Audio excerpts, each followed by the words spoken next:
Welcome back, everyone. Mile High Monsters. This is our favorite time of day because it is when my favorite people are available. Joining me today on the show are Mark from Marcky Sports Denver, and of course, Kodiak Broncos, who's seemingly becoming a regular here at Mile High Monsters. Welcome, gentlemen.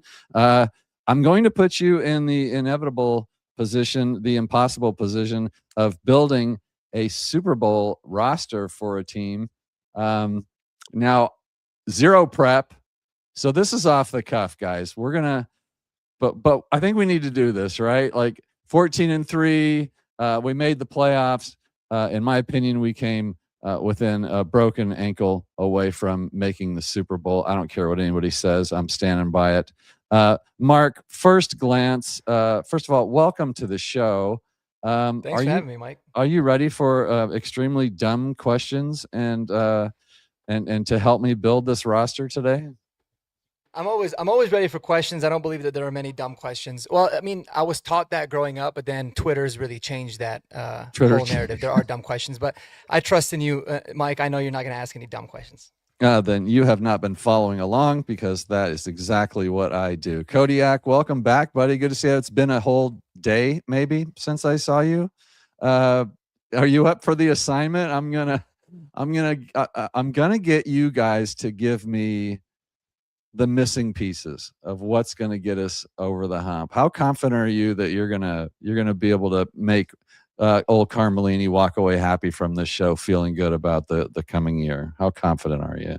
I feel like I'm very confident. The reason why I feel confident is because, it was how many months ago that we were on the same mic'd up show together between me and Mark. So we know how this works. Okay. We know how to please Mike Carmelini. Okay. Because you had us on the show again. So we must have done something right. So it's not about building the team. It's about how do we make our host happy?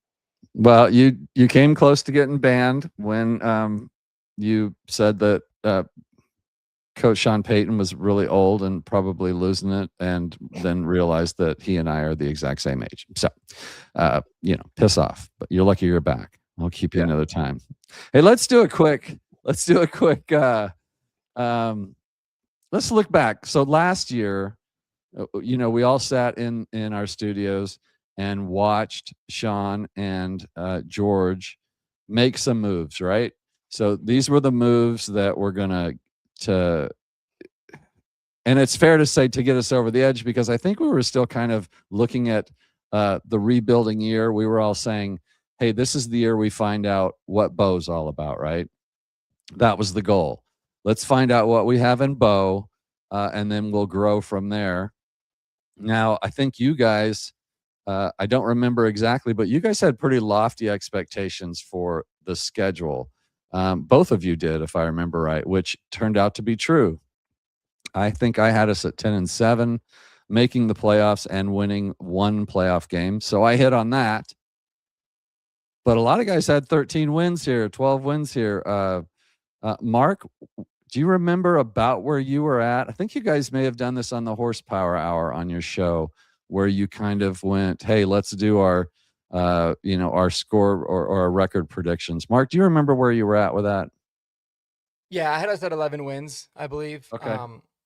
And yeah, I had the same kind of expectations you did. Like, it wasn't so much about how many games we win in the regular season. It's more about how much further we get into the playoffs, and obviously solidifying Bo Nix as franchise quarterback. And you can check all those boxes. But yeah, I think I had 11 wins.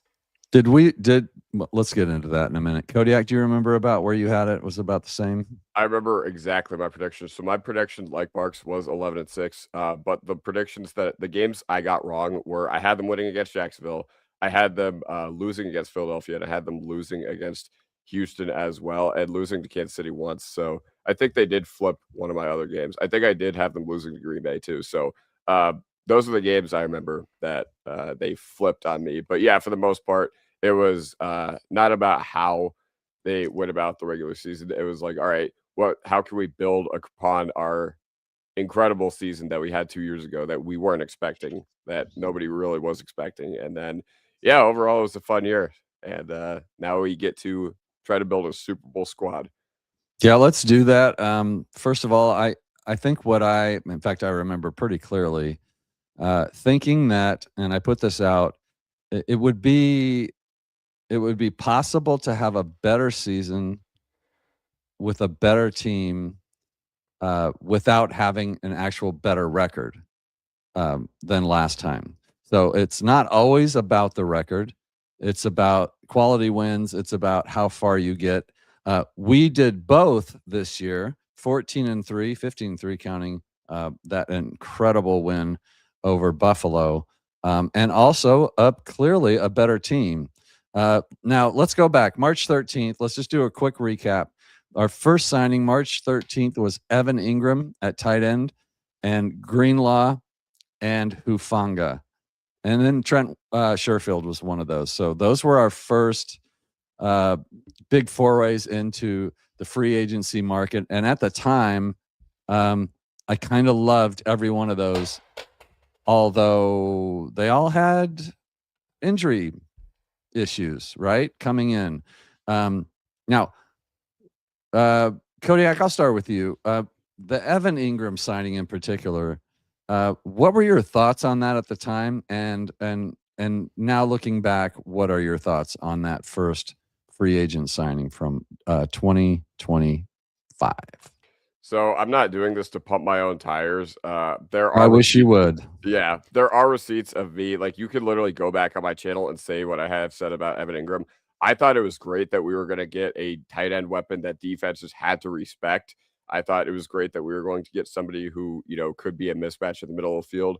But I also saw, the deployment in Jacksonville, and I was like, how's that going to work out here? He had an average depth of target of 5 in 2023 and 2024, which were very strong seasons from Evan Ingram over there in Jacksonville. And ultimately, I still was very in on the signing. I couldn't have envisioned it going the way it did, but I think a large part of why it went so wrong is because of, philosophically, I just think they just weren't on the same page with how they wanted to attack that position.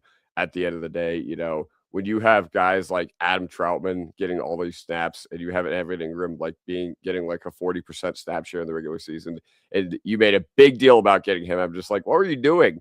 Come on, like, he either played a role for you that you completely pitched differently to him, or he played a role for you that you had in mind and you were just like, all right, cool. But then my question is, why did you have this guy to play that role? Because I can only remember a handful of good things he did last year. And you know what? It sucks because they made a big deal about getting him. But once again, I don't put that on him. I put that on the team. He was incredible, I thought, when he got his hands on the ball. He was fast. He was explosive.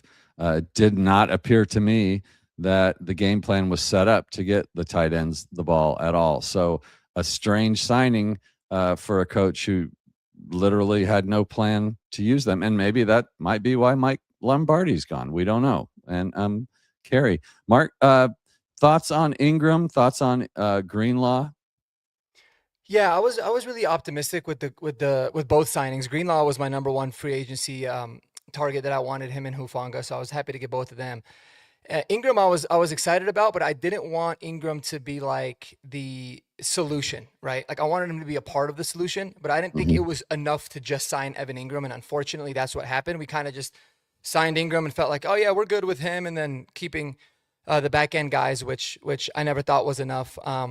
So definitely a frustrating year for him. It seemed like him and Bo could never get on the same page, and it also seemed like anytime they were on the same page, he dropped the ball or Bo would miss him a little bit, make it difficult, or just wouldn't see him flat out too. So yeah, definitely frustrating there. With Greenlaw, it was one of those where, man, the soft tissue injury that he had, and I think it was May of last year, and before the offseason, was frustrating, and all the injuries was annoying. But I still feel a little more optimistic with him because I feel like if he can have a good offseason, I like what he brings in a sense of, like, he brings that dog in him. He yaps a lot. He kind of fires everybody up a little bit, which I think we need. We definitely need overall, it. Yeah, overall, I still think both positions are in need of significant upgrades from really the bottom up. So we'll see. But yeah, I would say probably Ingram and was maybe I give it like a grade of a C at best. Maybe a C minus probably would be more fitting. Just because it wasn't that expensive. And then Greenlaw, it's harder to give anything higher than a C minus as well. Again, both contracts were really team friendly, so it's not like it was that difficult. But yeah, they didn't perform, and both of them for different reasons. Yep. Ingram with a 2-year, $23 million contract. Greenlaw, 3-year, $35 million. Both great deals. Now Hufanga has to score higher because he was one of our playmakers. Again, we needed dogs on defense. Greenlaw should have been one of those. I think he spent like 6 weeks out with the quad, and then what was it, the hammy? And then we learned after the season, with his interview, he admitted that he just couldn't wrap his head around VJ's defense. It was like learning Spanish. So he's coming back, hopefully healthy, and hopefully he will know the defense. And so not giving up on Dre Greenlaw, and certainly happy about Hufanga. So, but yeah, all these contracts, I think George Payton did a good job of bringing these guys in. I'm kind of looking down the list here. I guess we'd have to come all the way through till June when we signed J.K. Dobbins, injury-prone running back out of the Los Angeles Chargers on a 1-year, $5.25 million contract, but came in, it was like 7th in the league, averaging 5 yards a carry, on pace for 1,400 yards. This guy was a difference maker and a huge part of why the Broncos went on that run, I think. Now that injury bug did creep up and get him. We want him back. Should we start down that road, Kodiak? Do we want J.K. Dobbins back? And we'll get into the nitty-gritty stuff first about, well, if this, then no or yes. But I mean, just first glance, I would like J.K. Dobbins back. I think he's an amazing running back for this team, and he really wants to be here. What are your thoughts on J.K.? Yeah, on the signing and then the possible re-signing? So signing A++. I mean, the fact that you got this guy in early June when 31 other teams had the chance to do it, and the fact that you got that level of play and that level of production out of him was absolutely absurd. Like, that's almost unheard of. I know people are just like, well, running back is easy to replace production-wise. And while that may be true to like get guys who are, just usable bodies, it's not true for those who are actual difference makers. And J.K. Dobbins was a difference maker. J.K. Dobbins was a phenomenal signing, in early June. And honestly, I was a little concerned that they weren't going to add anything other than RJ Harvey after the draft. That's why I initially came into the draft disappointed with our haul. And I was like, okay, we weren't aggressive in the UDFA pool. So like, we're going to have to roll into next year with Jalil and Bidet. And I just never thought that or an Estime. And I never thought that was viable to begin with. But as far as should we re-sign him again, yes or no? If you're just giving me a flat out yes or no, it has to be a yes. That being said, we have to do something similar to what we did last year, like very incentive heavy contract, because, fair or not, he hasn't been the model of health throughout his career. Now, once again, the play that happened against the Raiders was completely unlucky, and anybody who was the ball carrier would have gotten injured on that play. But J.K. Dobbins has shown that he can still play. He's still got it. And, I just think maybe we need to do a better job of, how do I put this, keeping him on the shelf this upcoming year if we are to re-sign him. Because you know what? You've seen a couple of highly productive running backs into their late 20s in the modern NFL. Kamara was still productive. Kareem Hunt was still productive. There were a couple of other names. Aaron Jones. These were all really productive players, and J.K. Dobbins is going to be 27 or 28 next year. So, but yeah, no, just got to make sure that you can maximize him as well. I think the signing was great. I was a huge fan. We were all kind of calling for. He was on our radar, and we've got guys on our radars this year. Guys, don't worry, we're going to get to those. But J.K. was definitely number one on my radar. I've always loved him. I think the criminal aspect of what we did as Broncos organization was not having a plan B. Right. We talked about this the other day too. Like the other three running backs on the team were all 5'8", 200 pounds. So there was no J.K. Dobbins B on the team. There was no B plan. It was just a bunch of hobbits. Although RJ Harvey is our best hobbit, but nonetheless, Mark, J.K. Dobbins, you liked the signing, if I remember correctly. A $1 million or a 1-year $5 million contract. I actually a nice contract.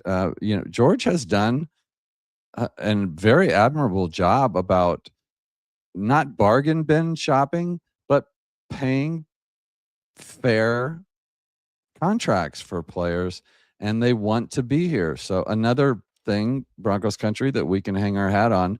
We are now a destination. But as far as the J.K. Dobbins, was it criminal to not have another plan with a injury-prone running back like J.K. Dobbins? Mark, can you explain that to everybody? What I mean by that? Yes. Yeah, very much criminal. And just to clarify, it was actually a 1-year, $2 million deal. There was 3.1 million with in incentives. incentives. That's Yeah, why and I don't know that's if he why hit, you guys are here, to make me look yeah, no, you're stupid. good. So it was even better deal because I think one for 5 would have been five fine, but yeah, I don't know how much of the incentives he hit, but I mean it was absolutely criminal. It was something that I was screaming about during the draft the whole time. Is you sign, and that's why I worry. That's what I worry about happening this upcoming year, right? Is you talk about George Payton's really good at bargain bin. He's really good at finding good contracts for players, but how is that limiting the ceiling of the team, right? So I made a video on like key free agents that we should sign and who I'd be fine. And I didn't really want to sign any of them. I was okay with us signing a few, and J.K. Dobbins was one. But the more I've been thinking about it lately is I'm completely against bringing J.K. Dobbins back at this point. And it's not because it has anything to do with him as a person. I've grown to really love him. He seems like an unbelievably kind person. Obviously, he's a really good player when he's healthy. But my fear is that we sign him and we just say, okay, we got J.K. back. We're really excited about the progress that RJ Harvey's going to make in the offseason, and that's going to be it. And I'm just not okay with that because they haven't proven that they're going to go and actually address the position. It's also a free agent class that is loaded with running backs. I can't remember a free agent class this loaded with not only running backs, but young, talented running backs. And I think we need to be aggressive. And I've never been I've always been the guy that's like, don't spend money on running backs, just draft them. But I'm at the point now where it's like, spend money, get a good running back that's young, that doesn't have the injury history that JK does, that can be productive, and also address it in the draft. You've got to do it in both. Same thing goes with tight ends. So I'm kind of at the point now where I don't want to bring J.K. Dobbins unless somehow they prove to me that they'll also add other bodies to this team as well. All right, a little ahead of subject. What are your thoughts on halfback Mike Washington Jr. out of Arkansas? He is my he was my first, I call it like player I fell in love with in the draft. So far there's 2 of them. I love Mike Washington from what I've seen. I think he's dynamic. What I like about him is when you watch him, like if you don't do any research into him and you don't know the size profile on Mike Washington, you would think he's a 5'10", 200-pound running back because he's just buttery smooth. And then you look at what he weighs and he's 6'2", 225. And you're like, yes, I want some of that. I like him a lot. I think he's somebody the Broncos should absolutely target in, day 2 of the draft, 2nd or 3rd round. And there's quite a bit of pretty decent running back prospects, but he has really stood out to me outside of like the 2 top guys, which are the Notre Dame guys. I think he's kind of that next tier. And he's, in my opinion, he would be exactly what the Broncos would need to add to the room. What about Singleton from Penn State, late 4th roundish? Thoughts on that, Kodiak? Well, so Singleton's a tough eval because Penn State, when they collapsed, they just absolutely collapsed. And Singleton, had he come out last year, he probably would have been a 2nd, 3rd round dude. But then it was really Kaytron Allen at Penn State who got the workload. And honestly, I feel better about Kaytron Allen's success in the NFL rather than I did about Nick Singleton's. I don't know what it was, but I got an up-close view. I was at Ohio State versus Penn State in on November 1st. Yeah, I was there in person. And from my viewpoint, Nick Singleton looked like he was running in mud. Now, I don't know if he was quietly injured. I don't know if something had happened to him. But I just, the thing that I think could translate to the NFL for him is his 3-down ability. Like, he's really good at catching the ball. But Kaytron Allen, in my opinion, was a much better pure runner. And I think if you're picking between 2 Penn State running backs, I know this wasn't the question. I think Kaytron profile is much better as an NFL back. As a starter? Yes, like as a much more just, reliable, what we were missing this past year that we didn't have in the playoffs once JK got hurt. I think that's what this team needs, because, you have RJ Harvey, who we can see is obviously a great playmaker, good at doing things in the receiving game. But ultimately, as far as Nick Singleton, I wouldn't really get the fit here if he was drafted, to be honest. Well, I think my fit for him was insurance for J.K. Dobbins. Does he not fit that role? I mean, he does, but I think there's other guys who just fit that a lot better, to answer your question, if that makes sense. Okay.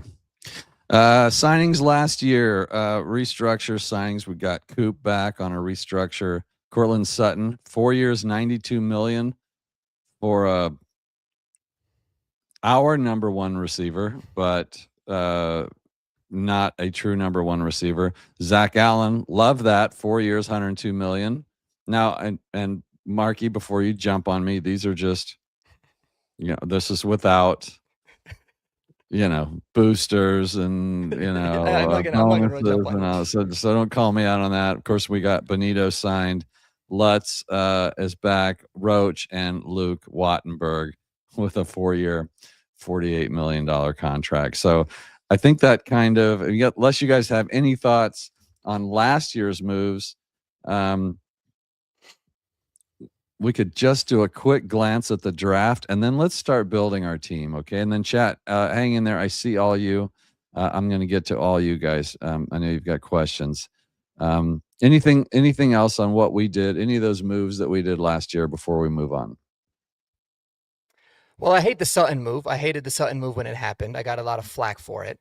And I think now a lot of people also hate the Sutton move. But we'll get into that, I think, once we start to talk about the draft and the offseason and why that is. But okay, that's the only one. Every other move, I think, is 10 out of 10. I think they were fantastic. Yeah, it was a good offseason. You're not going to hit 100%. Good offseason. Well done on the team. Obviously, when you win the AFC West and you beat the Bills, you're doing something right. So our draft class was Jahdae Barron. Here's where I'll differ from purists. That was one of my least favorite picks of the draft. Not the player, just team need versus value versus all that crap that we talked about. And then RJ Harvey. Now, weren't there Marion Hamptons and other running backs available in that 20 range that could have helped this Broncos team, Mark, last year? Yeah, I mean, there were. I think hindsight's easy, right? Because you can say, oh, we would have been better suited with Omarion Hampton, but they don't take into account, like, okay, but you also have to minus the production that RJ got for you. And even though they're very different running backs from what I've seen in terms of RJ being able to catch the ball, he had 12 touchdowns on the year. He was one of the few guys that was a massive playmaker for this team. And so it's like, yeah, maybe we would have been better with Omarion, but that's removing RJ Harvey out of the equation. So hindsight's always easy with the draft. I mean, I would have been really happy with like Emeka Egbuka or Matthew Golden, right? But it's like Egbuka would have been nice to have. You can look at it and say, and he had a really good rookie season. Matthew Golden, not necessarily the case. So, yeah. We lost Egbuka the pick before, right? Mm-hmm. Didn't he go at 19? Yes, yeah. Tampa sniped him. Yeah. Now, do you think he would have been the pick? I don't actually. No. Okay. I don't. I thought at the time that was, but then you start to see the some of the I don't know if you guys saw the video. I know Kodiak has, but Mike, if you saw the video of like the in-season Hard Knocks with the Giants. No, I didn't watch it. And they were doing the draft. And what happened is the Giants, just to kind of give the people that don't know about it, the Giants had a deal in place with Denver to trade out. And they wanted to get Jackson Dart, which obviously they ended up doing with Houston. They had it with Denver, and then Denver backed out when Jahdae Barron was available, and it kind of irritated the Giants staff, which is fine. So I don't think it was going to be Egbuka. I think that they probably had targeted somebody else. He wasn't there. They didn't think Jahdae would be there, and that was the pick. So yeah, I don't think it was going to be Egbuka. Yeah, it's one of those that I get. I mean, I get. I think the Broncos said that he was number 9 on their big board. Too hard to pass up. But he also came into arguably the best defensive back room in the league. So for me, didn't like it. didn't like it. But RJ Harvey, I do like. Pat Bryant, I like. Q Robinson, I like. Kodiak was nice enough to do a little video on that, which could be eye-opening for some of you who haven't seen it. Guy's an absolute playmaker. And then, of course, our best pick of the entire draft was Jeremy Crawshaw, punter from the Outback. So I'm kind of half joking, but I mean, literally, he kind of was the best pick. But I'm no huge RJ Harvey fan. I think if JK stays healthy, that twosome would have been quite the pair. So we ended up with our offensive starters of Bo Nix, Dobbins, Harvey, Sutton, Franklin, Troutman listed as a starter. Garrett Bowles, Palczewski, Wattenberg, Miners, and McClinchy. There's room to improve here, guys. Let's catch up with a little bit of chat. I saw a few that need to be addressed, and then we're going to build a team real quick. David Yunkin says he loves your content, but we have no idea who the coaches will be after losing some coaches, and who the play caller will be. Well, Sean Payton is the coach of the team. We know that. He controls all. He controls almost everything that happens.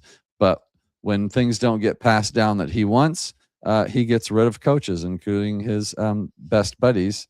I think that we can feel fairly confident that he already has a plan. Clint Kubiak has taken the Raiders job. I haven't seen anything else on that yet as far as Davis Webb, but I'm expecting Davis Webb to get promoted to offensive coordinator. Does anyone on this panel see something different happening than that, Mark? Are you thinking that's going to happen, or do you have your doubts? No, I think that's the plan. I think I expect it to be announced in the next couple of days. Davis Webb will be the OC. I think he will overtake play calling duties, or at minimum be very, very involved in play calling. So I think he'll be involved. I just, knowing Sean Payton and what a cocky, proud gentleman he is, he's the smartest guy in the room. It's going to be very hard for Sean Payton to hand that playbook over. But what I do see, and I think Kodiak heard me say this, I could see certainly the preseason. We give that a shot. I could see a game where things seem to be in hand, and Sean hands over the play sheet and says, "You know what, Davis, show me what you got," and maybe we ease into it.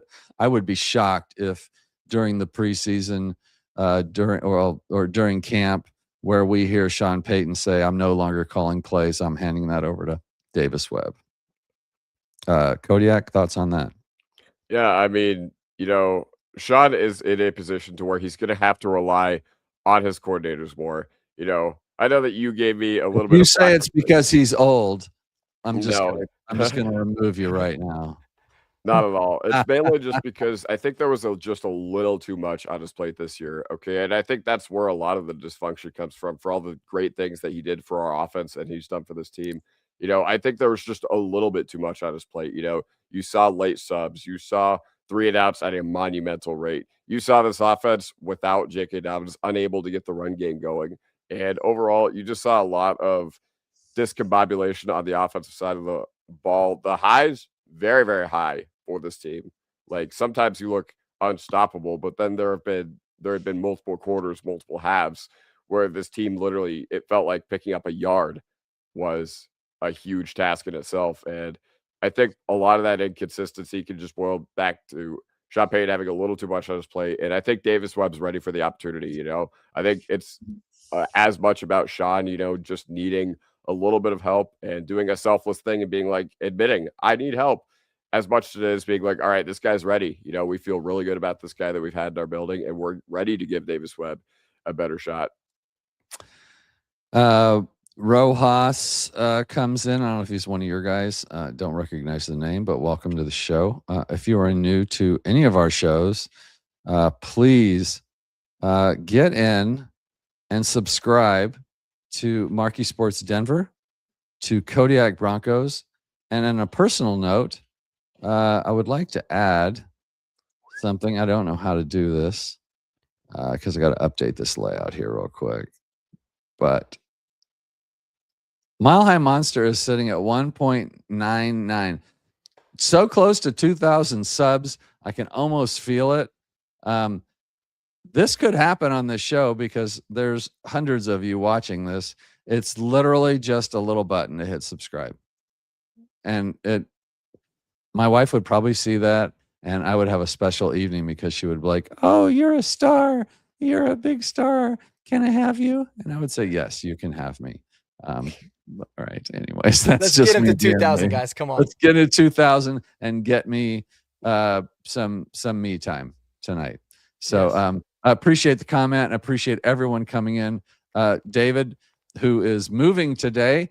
Congratulations, David. Talks Broncos. David is co-host with Mark and Kodiak on the Horsepower Hour. Did I get that right? Yes. Nailed it. Fantastic show with Sean. I don't know. I never know what he Jeremy. goes by. Jeremy. Sean. Jeremy Sean. Like Yeah. how weird, like how hard do you want to make it, Jeremy Sean? Just call yourself Sean or Jeremy or Jer or something so that someone Sean Payton's age can remember what the hell to call you. Roas, it very much, this is the second time he wants to fire Sean Payton. I'm going to go ahead and handle this one, guys. Yeah, please do. Go ahead. Now, as the elder member of the Broncos YouTube podcast segments, I'm not the oldest. There are older, but I've been around long enough to watch Dan Reeves be our coach and Mike Shanahan be our coach, John Fox, Gary Kubiak, and then a million others. I can tell you that a team that goes 14-3 and is so close to an AFC championship game, because you are frustrated over some play calling or maybe some in-game decisions, or maybe you just don't like him. If this team were to fire Sean Payton, first of all, it would be probably a felony in most states.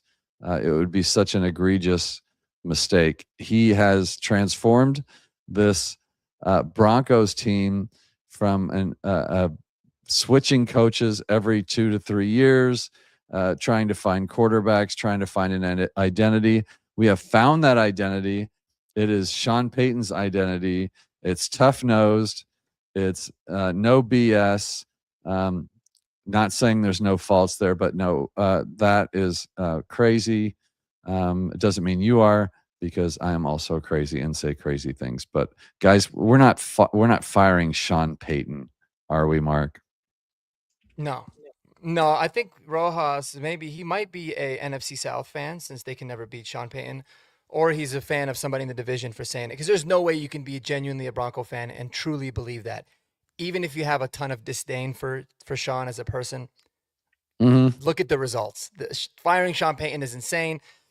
David Talks Broncos said it in the chat. He goes, Roja, that statement is insane. LMAO. Yes, that's where I'm going to keep it. That is insane. It is. And it's like saying firing Belichick back in the day because he was such a prick. I mean, you just these guys have a lot of power and a lot of ego. And, it's like sometimes they're just not that likable. But no, we don't fire people like that. Brett Hilbers, my guy. Happy Sunday, Broncos country. Happy Sunday to you, Brett Hilbers. You are my guy. I'll go no further than that. Sonny, we need a number one receiver. Would be amazing. Number two, and if Bryant can stay healthy, would be an awesome slot. All right. So with that said, let's get into it. Let's start building our team. Item number one for me. Now, I have heard Coach talk about how, and George Payton talk about how he loves, they like their room. They like the wide receiver room the way it is. And I, for one, also like the room, but it's missing one piece for me. It's missing a true difference maker, wide receiver, someone that other teams have to game plan around. We don't have that. We have a bunch of number twos which is a good problem to have if you have a number one. Kodiak, is it time to make a move for a number one wide receiver? And I'm talking trade, free agent. I don't know what's out there free agent wise, but am I crazy to say that it's time to go after someone like, dare I say, Justin Jefferson, or maybe on a lower level like a Waddle or something like that? And would he even qualify for that? I mean, absolutely, it is time to go out and try to get a true difference maker at the position. I think for the most part, the rest of the room is set. I Mhm. think, they all bring really good traits. They all bring a lot of really good different things to this wide receiver room in general, between Franklin, Bryant, Mims, Sutton. I like, what they all each individually bring to the room, but you're just missing that one guy. Okay. And the idea of a wide receiver one in the modern NFL, it's kind of interesting because, you think about, okay, the classic prototypical wide receiver one in the NFL has been like a Calvin Johnson or like a Mike Evans in more recent times, where they're just this big bodied receiver. But that doesn't necessarily need to be the case. I think for a wide receiver one, what matters more is being able to be deployed at all three receiver positions. Okay. X, Mm. Y, and Z. And ultimately, I still don't think wide receiver is that valuable of a position in the grand scheme of things. I think it's not a premium position per se, but it still matters. It still matters. Um, but yeah, no, I understand why teams forego the lack of investment in the receiver position, but we're not in a position to do that, man. It's time to get Bo Nix some weapons, and you really saw it in the AFC Championship. Little Jordan Humphrey, 74% of the snaps, like that just kind of said everything right there. And not to specifically dunk on him because I don't blame him. I blame the team for not, doing more to get us to that position. But yes, it is absolutely time to do it. The draft is a little interesting, but if you're able to swing a trade for one, which I don't know what the trade market looks like. We're not in those, NFL calls or whatever. And by the way, guys, while I'm going on this rant, subscribe to Mike Carbolini. But also look at Justin Jefferson in that Broncos number 18. All right. Could we unretire 18 and give it to Justin Jefferson? I mean, I think if you swing a trade for Jefferson, you absolutely are able to do that. I don't think that's realistic at all in the sense. That's just not what I'm saying. But yeah, it's time to do it. It's time to do it. Now, will it come via free agency? I'm not entirely sure. Best wide receivers available in free agency are Alec Pierce, George Pickens. There's probably somebody else I'm forgetting of right now. The draft, we'll see because there's a lot of good ones this year, but at number 30, probably not going to get one of those like elite upper echelon prospects. So we'll see. We'll see. It'll be interesting to see how it shakes out. What do you think, Mark? How big should we go? How big of an issue do you think it was for the team, and how big should the Broncos go? How aggressive should Penner and these guys get trying to get the guy at wide receiver? Yeah, I mean, I think that they should, leave no stone unturned when it comes to trying to upgrade the wide receiver room. But here's the problem. I mean, we've kind of hamstrung ourselves by having Cortland Sutton making what he's making and being on this team. And the reason is because now you're limiting yourself into looking for a true wide receiver one, right? Which those guys just don't really become available. Like, it would be great to trade for Justin Jefferson's not going to happen. It'd be nice to trade for Jalen Waddle. That I think can feasibly happen. But we'll ultimately see if they're going to pull the trigger on that. And then when you look in the free agency list, I mean, the top two guys are George Pickens, which is just not going to happen. I hope it doesn't happen. I don't think he's going to. Why do you say it's not going to happen? I don't. Well, first of all, I just don't think we're going to. Do you think he's happy there? Do you think Pickens is happy there? No, I think he's going to demand a whole lot of money, which he should. And I don't think that A, the Broncos are going to be willing to pay it, and B, I don't think he's a locker room fit for what Sean Payton wants. Overall, just kind of with some of the diva traits and everything that he's got. But I think it's going to be a big bidding war. I can see him going to a team that has a whole lot of cap space and is not really a good team right now to try to elevate the room. And he's a really good player. Don't get it twisted, but I don't see the fit. And then you look at Alec Pierce. Alex Pierce is somebody that's feasible. He's somebody that I like a lot. I can't sit here and tell you that he's going to be wide receiver one for this team. But what I do know is somebody like him absolutely elevates the ceiling of the room. And that's kind of what you have to try to look at too, is can he become the wide receiver one? Sure.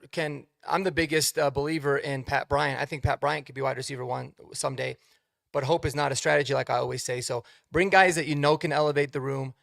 My number one choice for free agent wide receivers would absolutely be Alec Pierce because of what he brings. He brings something that other guys on the team can hypothetically bring, but Alec Pierce has actually done it. You're talking about the best deep threat in the entire NFL, someone that's averaged over 20 yards a catch for 2 seasons in a row. And I get it. A lot of people are like, well, the first season that he catches 50 balls will be the first year that he ever does in his career. Well, he had 47 catches for over 1,000 yards this year. So what kind of production can he give you if he's having 65, 70 catches? Now he's a Colt. Is he a Colt? He's a Colt. Yeah. Okay. And he's someone that I think he's just super underrated, flies under the radar. Like, everyone knows George Pickens for being this big, tall, long, athletic, fast wide receiver. Alec Pierce is bigger. He's taller or longer, like they want to say. He's got longer arms. He's faster. And he's got more explosion. And not just from a standpoint of his measurables, it also translates to what you see on the field in terms of on a per catch basis. So I'm not saying he's better than George Pickens, but for what he's going to get versus what George Pickens is, and then also the locker room presence that he can bring, I think he makes more sense. And Kodiak also said it before, we need somebody that could play the X receiver, the Y receiver, and the Z receiver. And I see Alex Pierce being able to play all 3 of those positions as needed as well. So that's just a name to kind of keep an eye out on. I like that. The Broncos have $29 million. These are rounded numbers in cap space right now. David Talks Broncos, our good friend, postulated that we release Ben Powers, Matt Pert, and Drew Sanders, which would put us at about $40 million right there in cap space. Now that money can go really fast when you start talking about big name trades, big name players, but the Broncos could afford to do these things. Now, getting the other team to play along is the problem. I think the thing with Pickens and Jefferson is there is a chance that those two may not want to play for the teams they're on. And you have to factor that in sometimes because it's not that players can do whatever they want. It's that sometimes teams are like, man, if the guy doesn't want to be here, he's not going to perform. We're going to have to pay him all this money and it's not going to fix anything. He's still not going to want to be here. So these are possibilities. These are not pipe dreams. Although the Justin Jefferson trade would, you're talking about giving away draft capital. You're talking about multiple picks. I don't know what his contract situation is. Out of those two, Alec Pierce might be more gettable. And I'd be happy with either one of those. Kodiak, any other wide receivers you can think of that might be out there on your radar that could help this team? And when I say help this team, get us a true number one wide receiver. I mean, we've talked a little bit about free agency, but I think it's time to, look towards the draft because honestly, I think the only true difference makers in free agency will be George Pickens, Alec Pierce, and Wan'Dale Robinson. But he doesn't really fit what we need in this wide receiver, but he is a good player. So, but yeah, that's another the radar guy that I could see getting a lot of money in free agency, but I don't think he's necessarily what this team needs. But yeah, I really like him as well. But as far as the draft, I mean, I really, really like Denzel Boston. Okay. The thing about Denzel Boston as a wide receiver is I think he just brings you a solid Sutton replacement, but I think it would look a lot more like it did in Sutton's second year.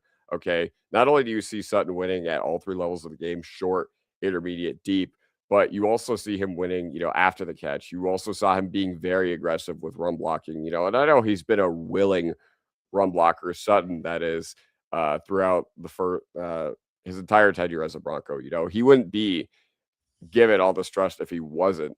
That being said, Denzel Boston, also a captain, and they talk about, wanting to bring in these guys who fit well into this room.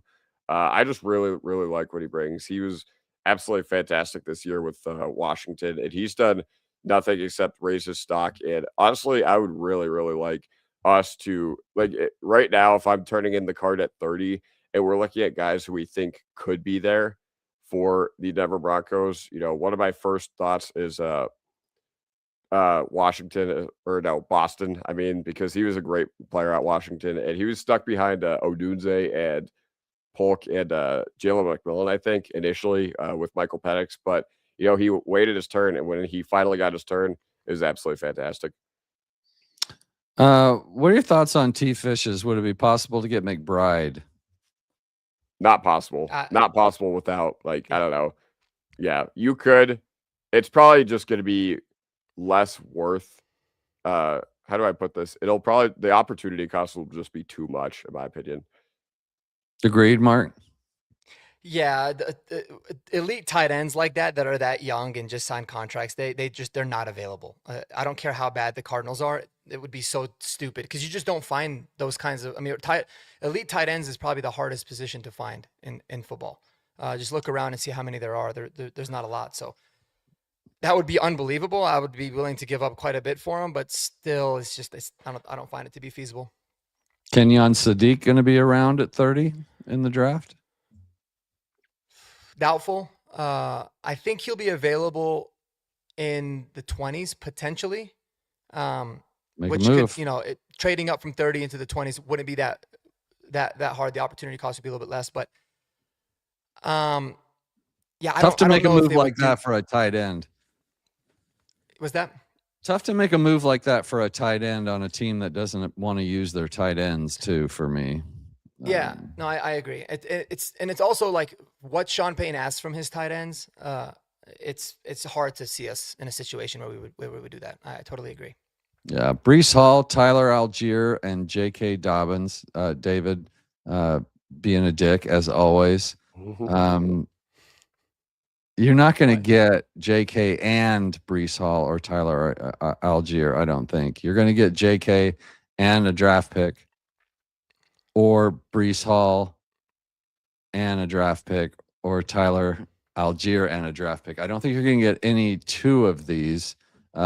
Am I wrong here, Kodiak? Is that how you see that?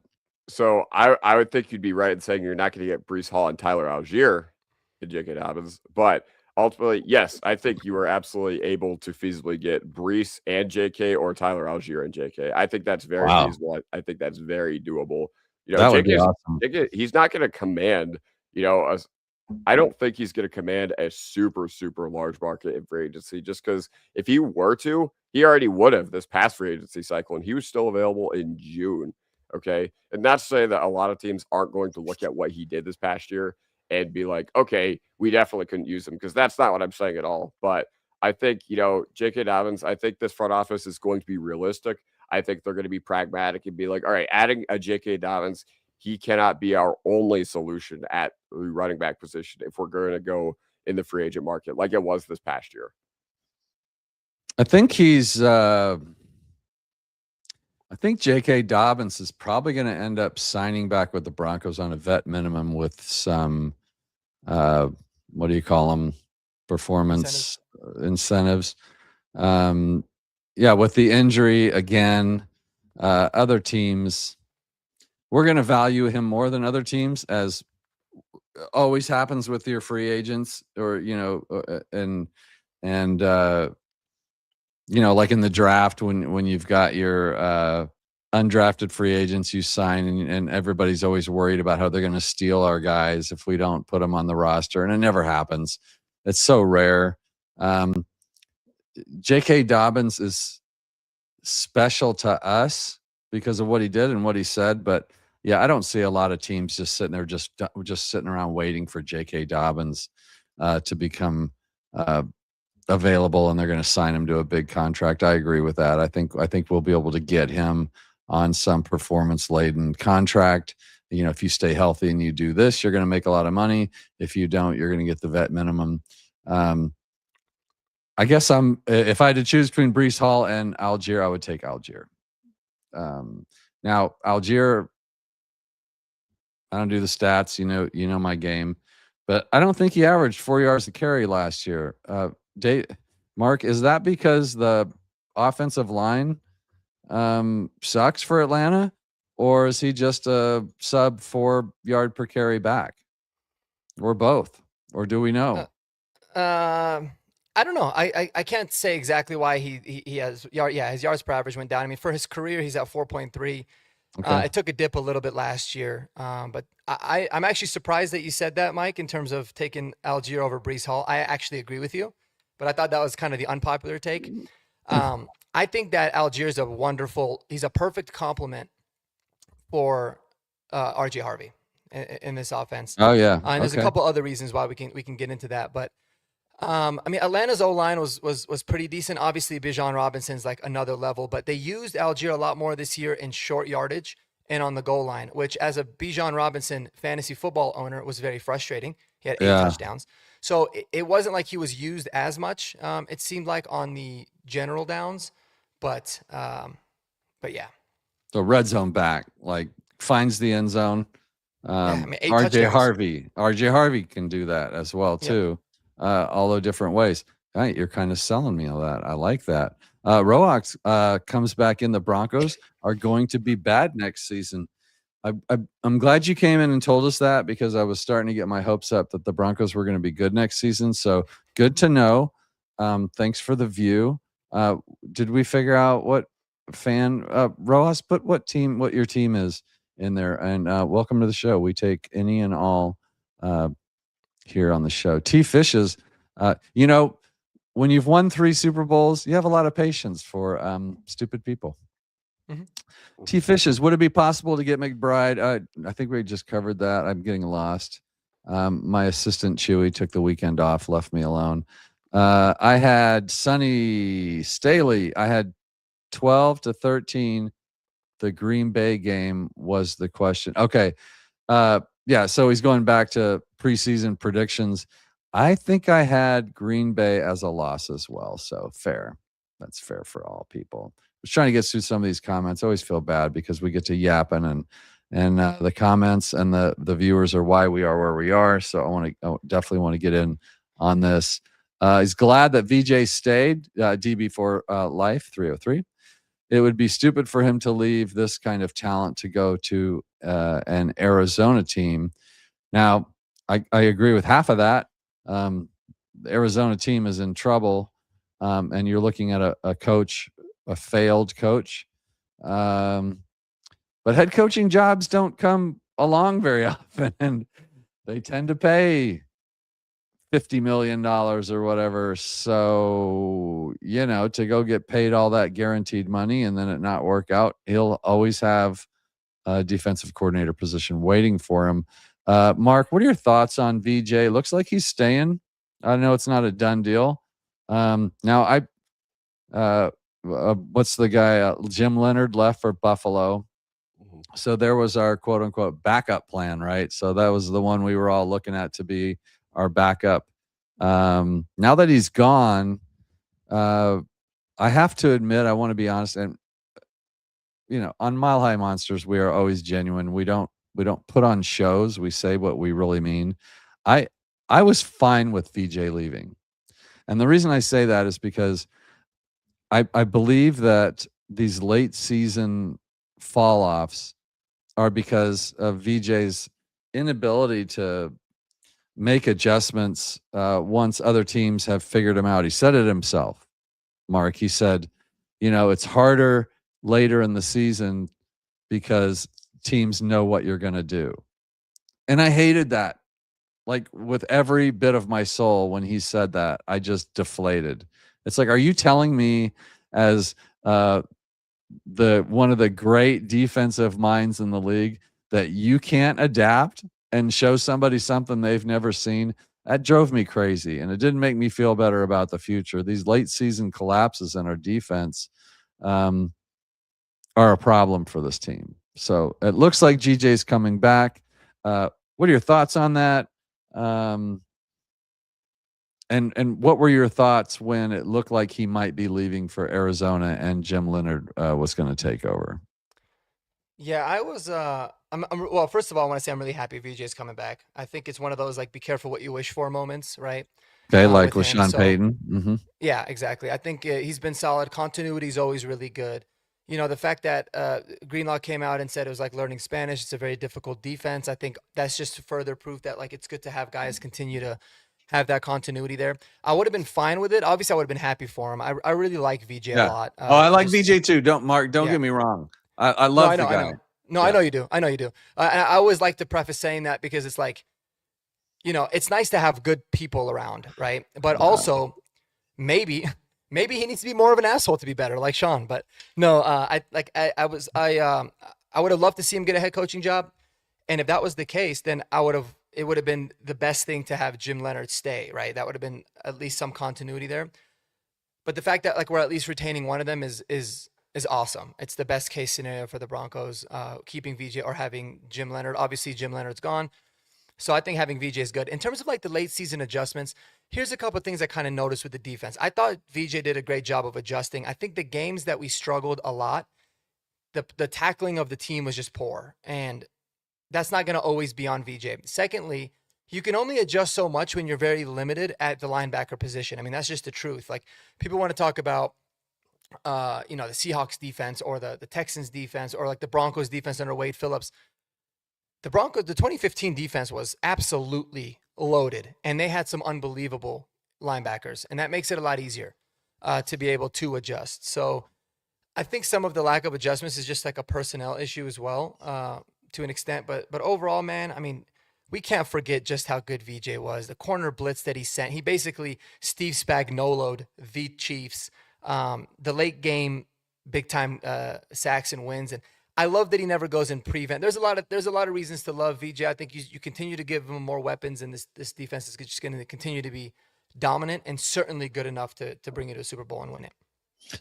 You know, VJ has this tendency to. I know that I guess the click word is bend don't break, but kind of what he does is he lets teams do whatever they want between the 20s.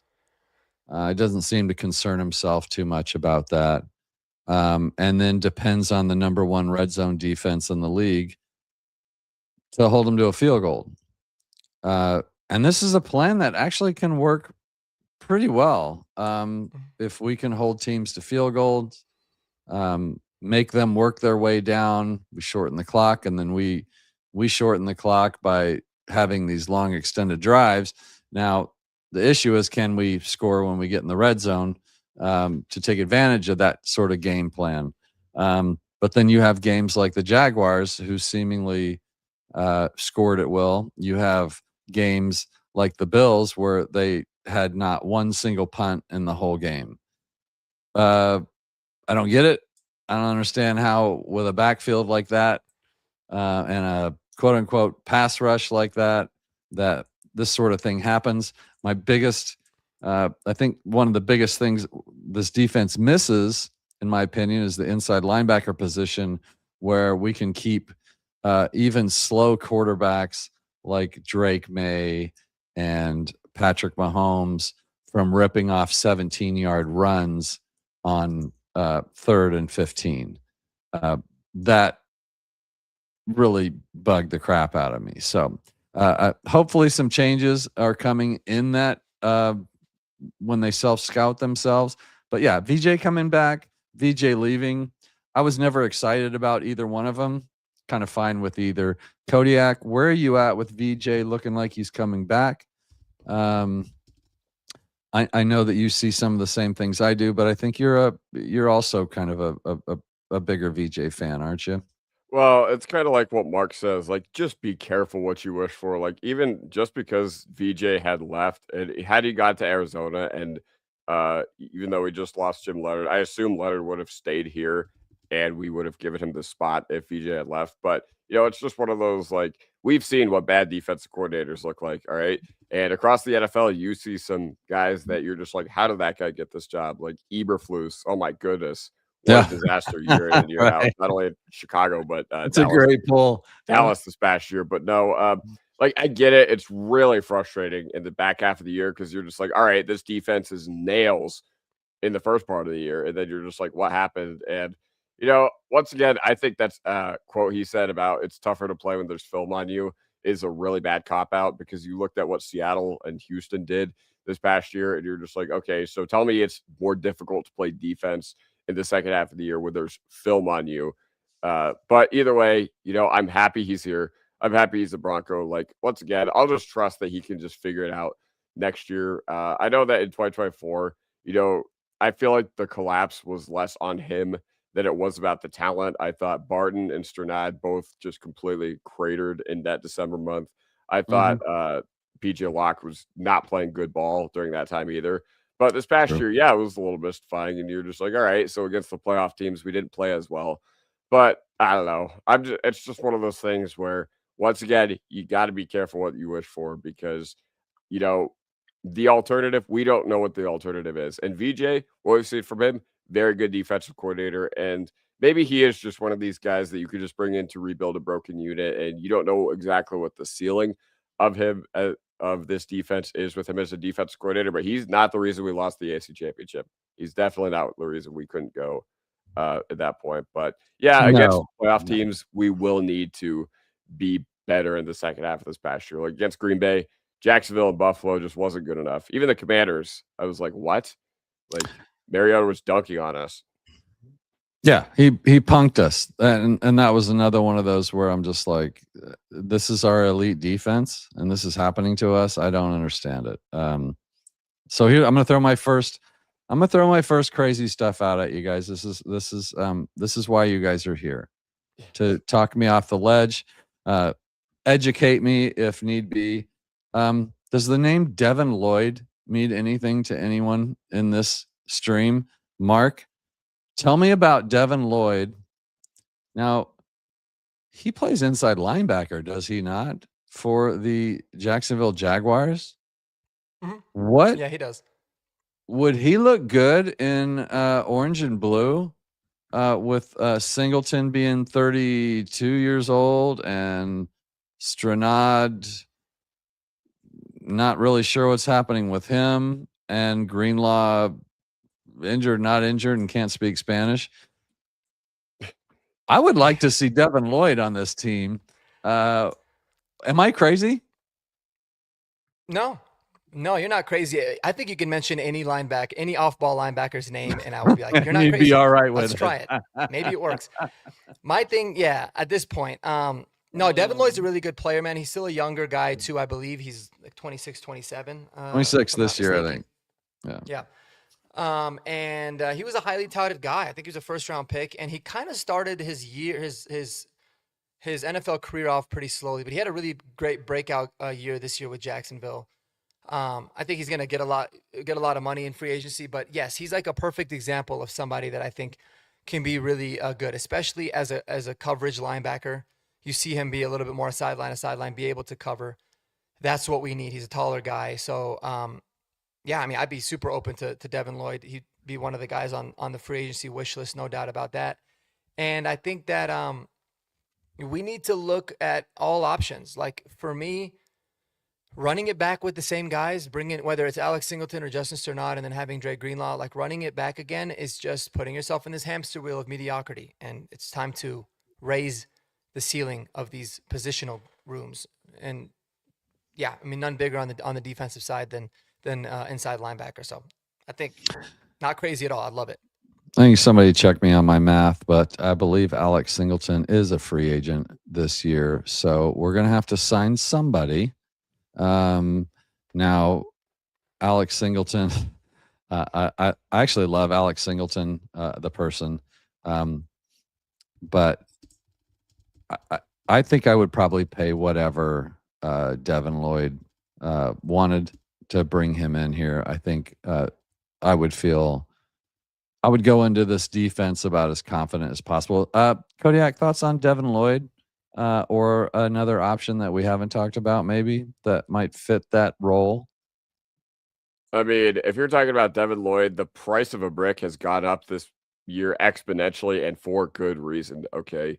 He wasn't first team. Was he a second team All Pro this year? I can't remember off the top of my head, but yeah, of course. No, he obviously he was a highly coveted guy. Utah State was where he was drafted from back in either 2022 or 2023. I can't remember off the top of my head, but he's done a really, really good job at coming into his own. I know that the Jaguars actually do have some pretty good linebackers down there, and kudos to him for making it happen. Like, do you guys remember that pick six he had on Mahomes in the red zone last year? That was unbelievable. Like, that was just unbelievable playmaking, and I think we just need better playmaking from the inside of the defense, okay? Other than Alex Singleton forcing that fumble, which great on him, that was a monumental play. And Sternad getting that pick on Jackson Dart. We just need more consistent, like, boom, lay the boom, impact plays from those positions throughout the year. And while those guys made big plays when it mattered the most, we just need it a little more consistent. Hey, guys, the Chiefs or whoever are driving, all right, maybe we need one of our linebackers to get a hit on whoever they draft, or Rashee Rice over the middle of the field. Maybe let's force a fumble. Maybe let's have our inside linebacker, lay the boom, lay the wood, and let's get the ball going the other way. Because I think that's a big reason why this team didn't have a lot of turnovers, was because Singleton and Sternad and Greenlaw or whoever were just limited in what they could do in that capacity as well. Now, if you're talking about like other guys who could be available, I mean, if you look at the list of free agents, I don't know, it's really hard to find off-ball linebackers in the modern NFL who become available that you'd be genuinely excited about, that wouldn't command like super gargantuan price tags. Because let's be honest, like the guys that are true difference makers are just not going to be available. They call their defense like the Fred Warners of the world. Like those guys just do not become available, and they shouldn't become available. But it's a rather old, rather senile free agent linebacker class outside of the guys like Lloyd, like Bobby Wagner, Demario Davis. Like maybe we could re-sign those guys and become the unction. But at that point, I'd just rather look internally. And I'd rather just see what we got in some of these guys like Karene Reed. Heck, maybe even give Drew Sanders another chance, even though he doesn't exist. Oh, stop. Yeah, I mean, you call it A.T. Perry next and see if we can get him back too. Yeah, like the thing is not okay, Drew Sanders is the solution, because the Broncos would be asinine to think that. But the thing is, I just want to see what we can do with the younger guys currently in house, rather than go out and get some random like 30-year-old, 31-year-old inside linebacker from another team. Okay, we don't need other teams' trash coming here. We need our own trash. Okay, potential. Yeah. Okay. Potential upside is better than unknown trash. And I think that's something the Broncos did not agree with me on saying this past year, with the way they deployed all these guys and with the way they built the roster. So, yeah. I know somebody says Quay Walker, Bert Jacob O, I don't know, says, how about Quay Walker from the Packers? Good player, but the only thing is, one, he can't cover. Two, I feel like watching Green Bay over the past few years, he gets the stupidest penalties at the worst time. Like, do you guys remember in the winner-take-all game from Detroit and Green Bay in the 2022 season? Remember when he pushed the Lions training staff member? I forget what, but he also did something really stupid. I can't remember. But, yeah, no, Mark made a good point here. Quay Walker can't cover it all. But regardless, I think you need to attack this philosophically rather than just here's concrete what we do. And like I said, give your guys in your current building a go rather than going out and getting like a Demario Davis or a Bobby Wagner type. Respect my co's, Mike. Caden Ellis, Mark. What do you think about Caden Ellis? That'd be really damn cool, man, to bring Jonah's brother here. I think Caden Ellis is a beast. So I get him confused. Caden Ellis is the guy from the Falcons? Atlanta, yeah. Yeah. Man, from everything I've seen, he's really good. He's a super good player. Oh, no. Yeah, he is with the Falcons. I know that there's another one, too. Christian. Yeah, I mean, Caden Ellis is intriguing as well. I don't know if it's I haven't dug into him a lot in terms of like if there's rumors about like a franchise tag or something, but I like him. He's a little bit older, but listen, like for me, I'm all about like signing 2 or 3 free agent linebackers and drafting 2 drafting 2 linebackers as well, if needed, to really just try to find somebody that can go out there and make plays. I mean, Devin Lloyd would be amazing. He'd be the jackpot. I just don't see a situation where Jacksonville lets him walk or doesn't franchise tag him or something. But yeah, I mean, give me somebody that can go out there and make plays. And Caden Ellis fits that mold too. Absolute Iron Man, and man, he had 4 touchdowns this year for Atlanta when I was looking at it. So That's pretty insane. And then Devin Lloyd had 5 interceptions. I mean, when's the last time linebackers have had that kind of production, right? So, yeah, Kaden Ellis would be another really good option as well. Dax says Devin Lloyd or Devin Bush are my 2 favorite linebackers. Did we talk about Devin Bush today? There are a lot of guys who really, really like him. Like a lot of smart dudes who really, really like him. I know that, fun fact, we almost drafted Devin Bush back in 2019. I remember that. Instead of Mhm. Fant. Yeah. Had we not traded back, had we not taken the Steelers trade back haul, then the card at number 10 was going to be Devin Bush. That would have been interesting because he kind of flailed out with Pittsburgh, but he's had a nice career resurgence in Cleveland. For all the issues that they have there, they do have a relatively strong defensive ecosystem. Like their pieces are largely in place with Schlesinger and Myles Garrett and Denzel Ward and just a couple of other really good names on the defensive side of the ball. But you know what? I'm a little concerned that he might just be a Carson Schlesinger merchant because Schlesinger is probably going to be the defensive rookie of the year. But I don't know. He'd be another intriguing guy, and we definitely do have the talent to support him like Cleveland did this past year too. And Myles Garrett, he's a football player in the NFL. I see someone. Yeah, and I hear he's decent. He's good. Yeah.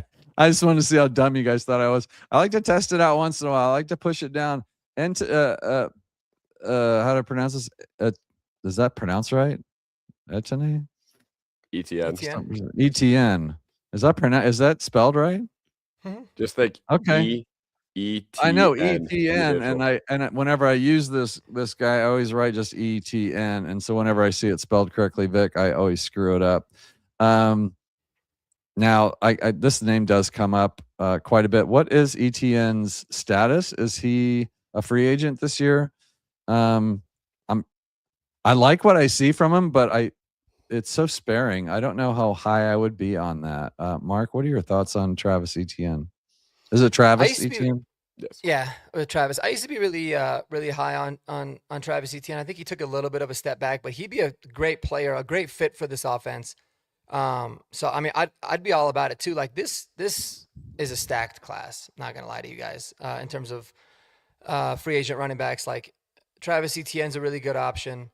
Kenneth Walker III would be amazing. Breece Hall, Tyler Algier, Rico Dowdle. These are like some top backs that are available in this class. So I mean, yes, you have to make sure you get at least one of those guys. And I would put Travis Etienne in that mix as well. Thoughts on Travis Etienne at all? Kodiak? Well, just another name in the hopper. Fun fact. Oh, good. Give me a fun fact. Ready for a fun fact? Etienne in French means crown. I don't know how much I don't know if you guys knew that, but yeah. No, Etienne in French means crown. Isn't that cool? Either way, when he was like rumored to be available last year because, Jacksonville used to be the dumpster fire of the NFL. And it wasn't that long ago where they were the dumpster fire of the NFL. A lot of people were just like, are they going to move on from Etienne? Because it'd be stupid to keep him around.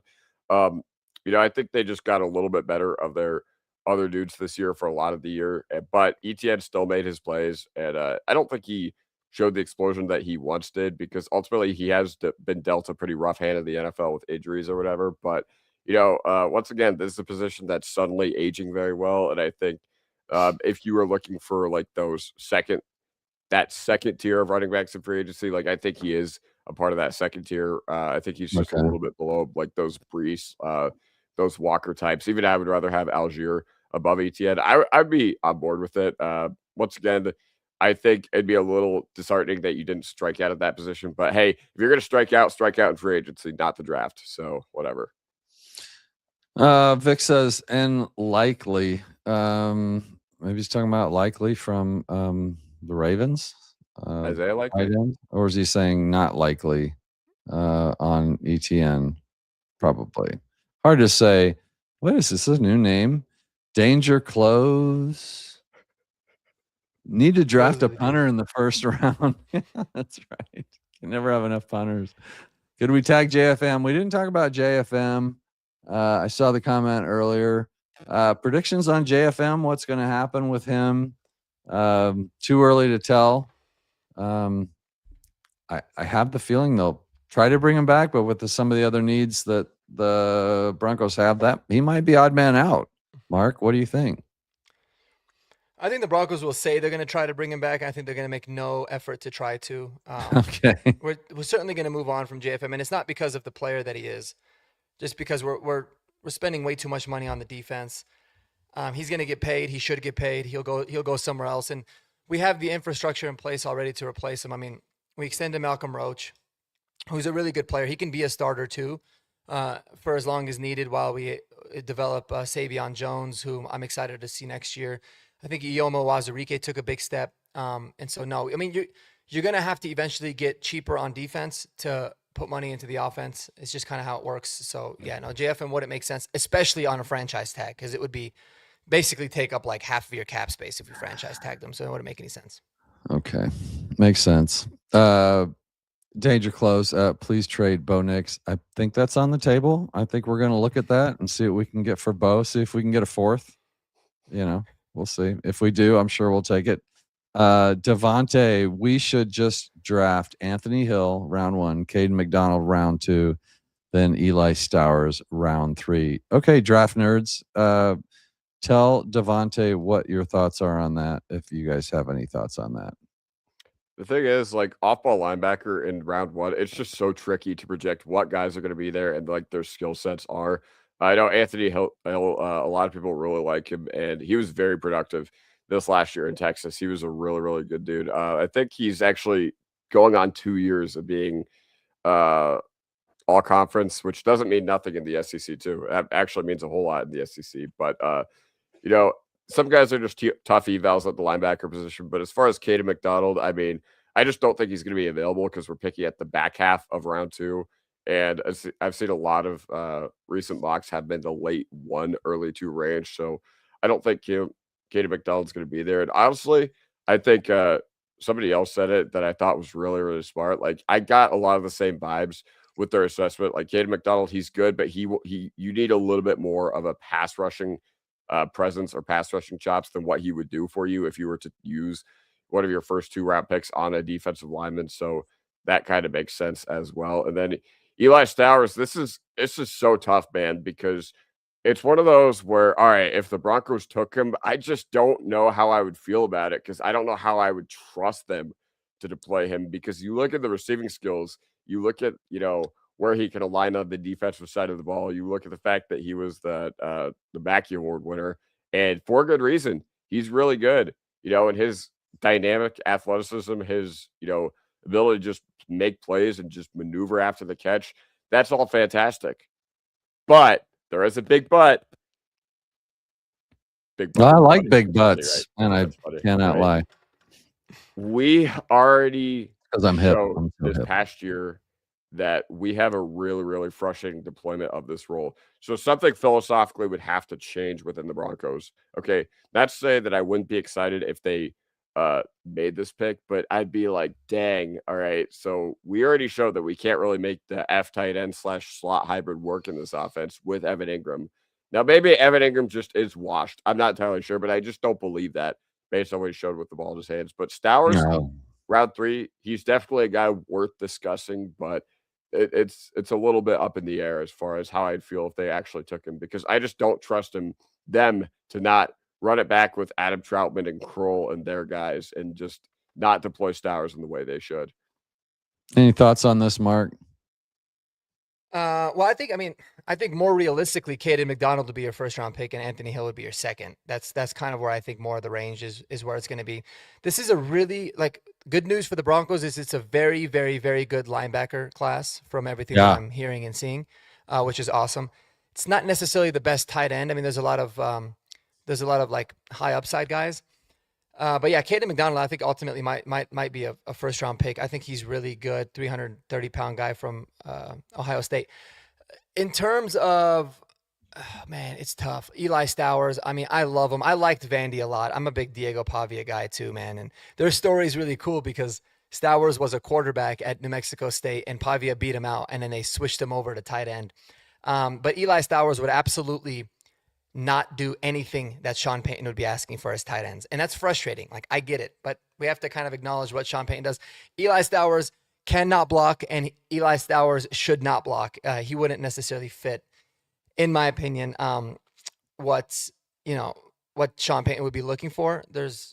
So I don't even know if he lasts until the third round, because there will be teams that'll utilize him differently. But we need to have like the tight end infrastructure set before we can talk about adding, kind of gadget guys at the tight end position. We need to find out guys that can just play tight end, and then you can add accordingly. And this, ladies and gentlemen, you just saw history. This is the first time in the history of Mile High Monsters where Marky and I went like this and joined. We mind melded for the first time. I 100% agree. I have no interest in any high drafted tight ends this year because we don't use them anyway. So it's a wasted pick to me. I don't know what this means. Respect my co's, who I think generally hates me on Twitter. I'm not sure. I follow him because he's always entertaining. So he's obviously on one of your streams. Demario Davis already told us no. Does anybody know what the hell he's talking about? This is probably because I'm so far behind in the chat. I wish this was the worst thing I do when I stream, but following the chat is definitely top 5 of the things that I do when I'm trying to follow the stream. And hello, Darian. Okay. Let's see. Javonte. All right. Javante's not coming back, although he looked like Javonte this year. The Cowboys real happy for him, guys. But I don't think Javonte left under good terms. I felt like he felt betrayed by the Broncos. We won't be seeing Javonte Williams back in a Broncos uniform. Kodiak, is that even something worth talking about here? No, it was just one of those situations. You saw the success he had in Dallas. It was just one of those situations where both teams just needed to move on. In 2024, he was terrible. He was terrible here. And whether that was the fault of him or the system or just the overall deployment and, the lack of receiving game weapons where teams would just load the box, we can have that discussion, but it just didn't work out here. And we don't need to go back to the guys that didn't work out here, because that would just be going backwards with your personnel. We could be talking about Isaiah Likely with this whole thing of what somebody's already said no. I like Isaiah Likely, but is he not a tight end, or at least a big F or something in the offense? He's probably not what we need. If we can't use Evan Ingram, I don't know what good that does. I still think we need a number one receiver. I like this one. We talked about this. Awazarike becoming a good rotational piece makes it easier to move on from probably PFM. Agree with that. Is Ingram coming back? Yes, Ingram is coming back. He wants to be back, I believe. Mark, is he still under contract? Or was it was he a 1 year? Or was he a 2 year with a get out? Yeah, he's a 2-year deal. We could technically save a little bit of money. You take a lot of dead cap. But here's the interesting thing about Evan Ingram's contract is that you incur a lot of dead cap if you cut him, but if you trade him, and this is not always the case, because a lot of times some people don't realize that. Like sometimes when you trade players, it doesn't always save you money. You still got to pay them out if they're in the guaranteed part. But if you trade them, there's a clause that it would be a lower cap hit for us, and a team would have to incur some of it. So he could be a trade candidate, but I think he's most likely back, but I don't think it's a foregone conclusion. Kodiak, what do you think? Same thing. I agree with Mark. We're on the same page with a lot of these major things, but I think Evan Ingram could come back, but I think if they were to cut him or trade him, I would get it. I would get it. And honestly, once again, it's not always about the player specifically, but once again, I think he is most likely back. I would put it at a 60-70% chance at this point, because he was under a 2-year deal. But if they were to move on, I would be like, all right, I can see why they're doing this. And I'd feel pretty upset, because I was really high on the signing when it happened to begin with. But Evan Ingram is most likely coming back. But yes, he is under contract, if that's the question. Yeah, this has been coming up lately. If J Max coming back, a second round tender, we need to keep him. So this gets tricky. My initial instinct is yes, of course he's coming back. We will put a second rounder on him. We will keep him. But then where are we playing Jade Barron next year? Mark, where's the room for our first round draft pick? Is it Riley Moss? Gonna have to hit the road? I think Riley Moss will and should be traded this offseason. Okay. So you're a Riley Moss hater. No, what you're saying. No, not at all. Not at all. I You think can Riley say Moss it. played Nobody's watching. You can say it. There's only 300. No, I mean, I think Riley Moss is fine, but that's, I think he played admirably this year, obviously being targeted a lot. But I think right now, Riley Moss is, I think his value is never going to be higher than it is currently. And he's going to be unrestricted free agent after this year. And eventually you have to see what you have in Jade Barron. Listen, he could be worse than Riley this upcoming season, but he could also be a lot better. Because one thing Riley Moss was a playmaker. So that's what I think Jade Barron can do. So I think that would be a wise move. If you can get a third or a fourth rounder for him, that would be amazing. And it would just be smart because, listen, he could have a down year and then you just lose him in free agency the following season. And, it all goes to waste. So this is a really good offseason to trade Riley Moss. I think there's a lot of teams out there that would be interested in bringing him in. That could use him. Yeah. Love him, hate him kind of guy. Talked about this before several times on the show. The guy gets that many targets. He was starting to get the DPI calls and honestly deserved some of those and some of them he didn't. So yeah, I could see that. They have to make room for Jade Barron. If they don't, I think Kodiak said this, or maybe it was David. If he's not on the field starting next year, then that pick was a failure. There's just no way around it. It was a first round draft pick. You expect your first round draft picks to play. Kodiak, who we saying goodbye to? How are we fitting Jade Barron on the field? Yeah, it's just really unfortunate because honestly, you look at Riley Moss and you're just like, all right, cool. He's been up to the task. He's an absolute dog. But, there are a lot of people that, go out there and they're just like, wow, his completion percentage is very low. But I mean, sorry, come on, guys. You just got to look at what's on the field. And a lot of the times it is wild. Like, it's been a roller coaster with Riley Moss as your quarterback, too. And, I feel like a big problem he has is just his finishing. Because how many times is he just in the perfect position and he just can't make a play? Mm-hmm. Exactly. Now, you guys, okay, the one caveat I will say, you guys think Riley Moss has short arms? Jade Barron's arms are even shorter. So at this point, I'd rather move on from Jones. Not say that I don't think Jones is an amazing football player. Like, Jones is a hell of a football player. Like, he is crazy. He's done crazy things to our safety room. And I think Brandon Jones, before Hufanga this past year, was the second best player in our whole secondary. Like, that's how good I think Brandon Jones is. But the thing about Brandon Jones is I think I would rather deploy Barron at safety. I think, Barron can play safety, even though that's not his natural position. But the reason I think moving on from Jones makes sense is because eventually you can't pay everyone. Right. Eventually you can't pay everyone. And, Jones is still under contract this year. But at the end of this year, he's going to be a free agent. And I would just rather use our resources to potentially, find out if we have the longer solution at cornerback 2 in Moss rather than I think, how do I put this? I think Moss could potentially be a longer solution at quarterback 2 than Jones could be a solution at starting safety. That's my rationale behind it. It's like putting a first round draft pick at safety. One, that bothers me. And two, like you said, he's only played like 100 snaps at safety.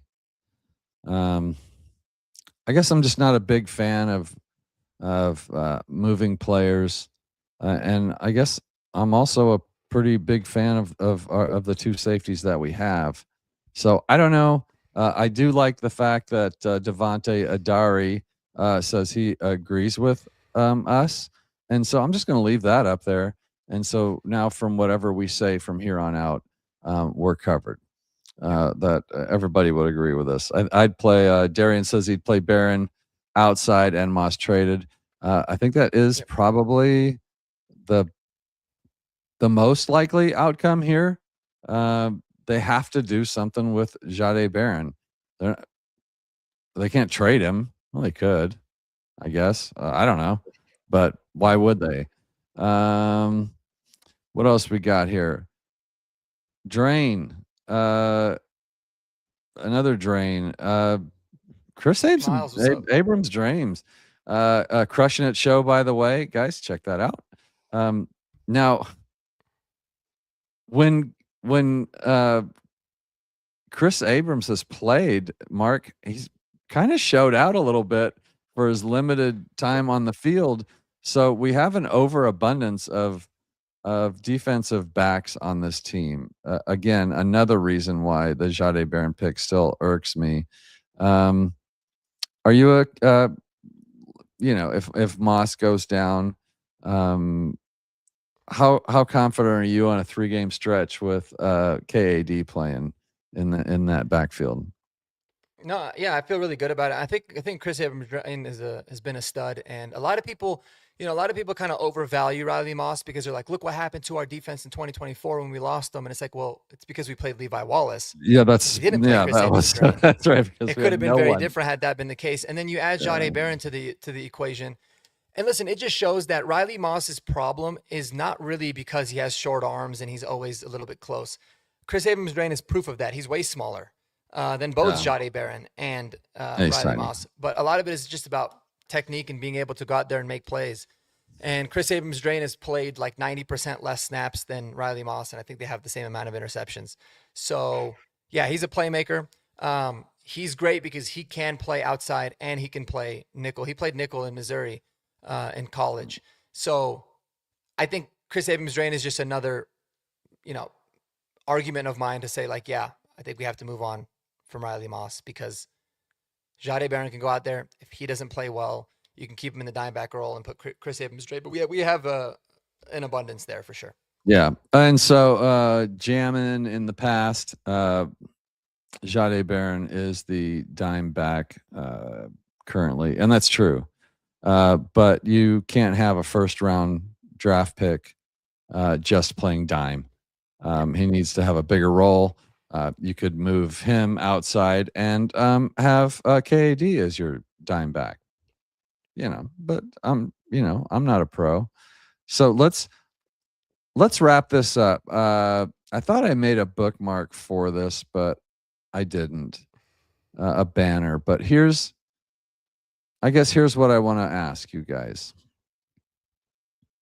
What are the 5 things, and we've covered them all, kind of the 5 things that we need to do to take this team from great to greatness. How are we going to get to a Super Bowl? And I will give you one, and then Kodiak, you can give one, and then Mark, you can give me one. So nobody's on the spot here for one. And I will go first, and I will take the easy road out and go with what I've been harping on for the last 2 years. I like our wide receiver room. I need a number 1 killer wide receiver that opposing teams have to account for. That's number 1. I think this team anything can happen, but I think this is one that would make me feel a lot better about next year's squad, is if we take some of that money and cap room and put it on a big name or a quality number 1 wide receiver, and then keep the room the same the rest of the way, except for somebody at the bottom. Like we had Michael Bandy out there playing. We had little Jordan Humphrey out there playing. We had guys, I don't even know who their names are, were out there playing wide receiver. Like we have room for a number 1 wide receiver. And then you can have Court, Mims, and Pat Bryant as your other 4. And then I think that makes that an incredible room with 1 move. Kodiak, give us another move the Broncos can make to get us to the Super Bowl. Or if you disagree with mine, nix it and then go on to what it should be. No, I agree with you 100%. 2, I'm here to tell you two right now, and that's that you have to get serious about upgrading the horrible parts of the team. Okay, you need to completely tear down your tight end room. You need to completely tear down your inside linebacker room, and not that the inside linebacker room was terrible per se. It's leaps and bounds better than the tight end room, but you just need to get serious, okay, about upgrading the areas of your team that are bad, and that's something I feel like they didn't do last offseason. I felt like they were just like, all right, Evan Ingram, perfect. We could run it back with Troutman and Kroll and Adkins behind him. All right. Yeah. Greenlaw, perfect. All right, perfect. We signed him. Great. We're running it back with Sternad and Singleton behind him and whatever. And so that's just what I got to say is that, and I feel like running back, that could have been very, very much the case had you not been very lucky and J.K. Dobbins was available in June. They weren't even aggressive in the UDFA pool at running back either, which I thought was just asinine at the time of the draft too. So number two, just be more serious about upgrading the bad parts of your team. Like you kind of like took the easiest way out I've ever seen on this show. Like you're just like, just get better everywhere you need to get better. Get better where you're bad. I need you to pick one of those areas and give me and solve it. And I guess I'm gonna have to assign it to you since you won't follow directions. Okay. I want you to fix my running back room. No, I wanted to. Damn it! All right. No, I want you to fix my linebacker room. Okay, so first of all, what am I doing? I am letting Sternad and Singleton go out the door. That's what we're doing. Yeah, of course. Sternad, once again, he played great this past year, but I just want guys that have just rather high upside. And Sternad, he's going into his 7th year in the NFL. There's a reason he's never been a starter in the event and for any reason other than injury. Listen, I like Sternad. I love what he brought this past year. I think his story the past 2 years has been incredible, filling in last year very admirably when Singleton went down week 3 against Tampa Bay. But Sternad, he's just been, how do I put it? He would just be a symbolization of everything we are about we have been about at that room in the past few years is we're just fine not taking the high upside swings. We would always get these guys like Josie Jewell and Alex Singleton. Okay. But when was the last time we heavily invested into the linebacker position other than Dre Greenlaw? Drew Sanders, I don't really count because his thing was he was a hybrid. And for some reason we really like those guys too. But yeah, I am tearing it down. I'm letting everybody besides Greenlaw walk, even though he's, I guess, can't speak Spanish. But no, I'm signing a couple, like, even if you're just going out there and just signing, I just want something different at the linebacker room. And heck, there is a chance that you roll into next year. If you want to forego investment, which is, something that we have done as an organization the past few years with the linebacker position for the most part, then you know what? If it's up to me, all right, Dre Greenlaw, and then we have Lavelle Bailey and Karene Reed and whoever else can win the inside linebacker 2 spot, maybe even Drew Sanders. We're having those guys give it a shot because I'm just tired of these guys like Singleton and Sternad that we keep around because they're good presences and they know the defense. Well, if you would have said Devin Lloyd, I would have given you all the points on mic'd up, but since this isn't mic'd up, I'll let it slide. What did I decide? What was I going to give you, Mark? Was it the wide receiver room? Or the running back room? Fix my running back room, please. Well, we need to fix the running game, Mike. I'm like, so Kodiak in that spiel that he just had, he said the word "I'm tired" a lot, and that's exactly how I feel. I want to pull my hair out. I'm getting all these grays. You can't really see them, but Mike, I'm getting up to your level with the grays already because of this damn running game. I'm so sick. Up to my level. Well done. I'm making notes of that. I'm just trying to be like you, Mike. I'm so sick of talking about the lack of running game every single year. And part of it is a lack of a commitment to the run game. And then also a part of it is that we just can't run the ball when we actually commit to it with Sean Payton's like very minimal amount of patience that he has. This run game as a whole needs to be revamped. I like the idea, firstly, of bringing in like one of the assistant coaches, right? We have to replace a couple of positional coaches. We got to replace what Pete Carmichael does as like a senior offensive assistant. So I love the idea of looking at somebody like Anthony Lynn to come over here and be responsible for the run game because he's been a coach that has been very good at getting the most out of a run game for a long time. I think we need to get rid of Ben Powers for cap reasons and upgrade at the left guard position. I think that we can in the draft or in free agency or even with Nick Gargiulo, but just have a commitment to the running game from that standpoint. Because, maybe we're kind of being sold a lie that our offensive line is elite at run blocking and elite at pass. I think we're elite at pass blocking, but I think that there's a lot left to be desired there. So we need to revamp the entire running scheme and then obviously bring in more running back talent. The only running back on our team currently that should be returning in 2026 is RJ Harvey. Everybody else, Jaleel, Bidet, Sia, JK, you can go. That's fine. Deuce Vaughn on the practice squad and the other the Schrader guy that we smallest have. human in the NFL. Yeah. They can all go. They can all go. Bring in Tyler Algier, right? If you want to re-sign J.K. Dobbins alongside him, that's fine.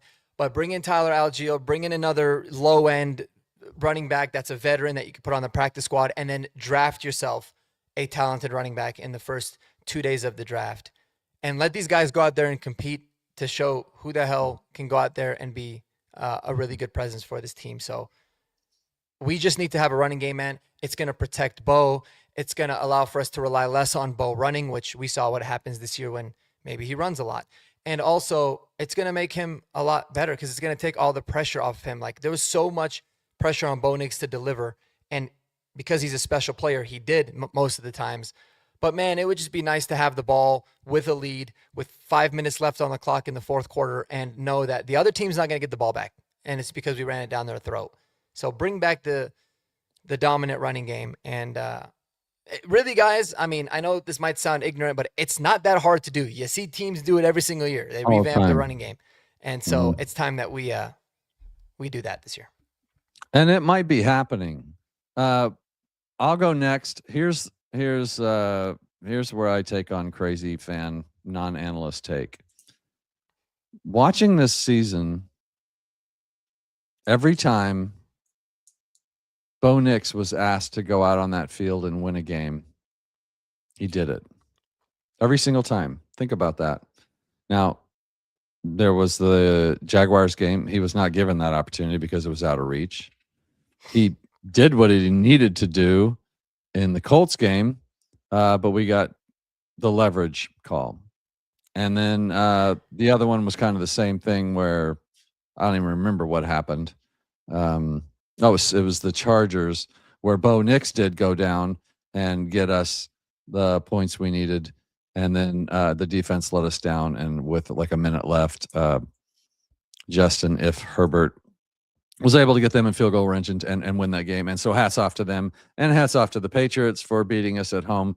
Of course, we don't cry here too much on the Mile High Monsters. We do give credit where credit is due. But I would like to see, now with Lombardi gone, possibly Davis Webb coming in, these things might already be in the works. They may have noticed this, self-scouted themselves.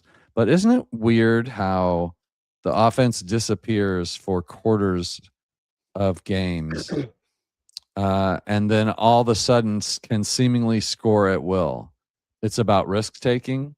It's about taking the leash off of Bo. Like, I love Sean Payton's play designs. When you go back and watch the 22, there's people running around. He's scheming people open. There's players open. There are lanes to run. So we've talked about some positions we need. The number one wide receiver. We need a running back that can do these things. We need maybe a tight end, or at least to look at the tight end we have. But I think a lot of it really came down to turtling a little bit on offense. Sean being old, he said it himself, I tend to worry about risk more than reward as I get older. He said those things. I'm not making these things up, however he put it. And that's true, right? So experience comes just right after you need it. And that's the way of the world. And we're all living our lives for the first time and learning lessons. Now, he's learned a lot of lessons, and he's letting those affect him in his play calling.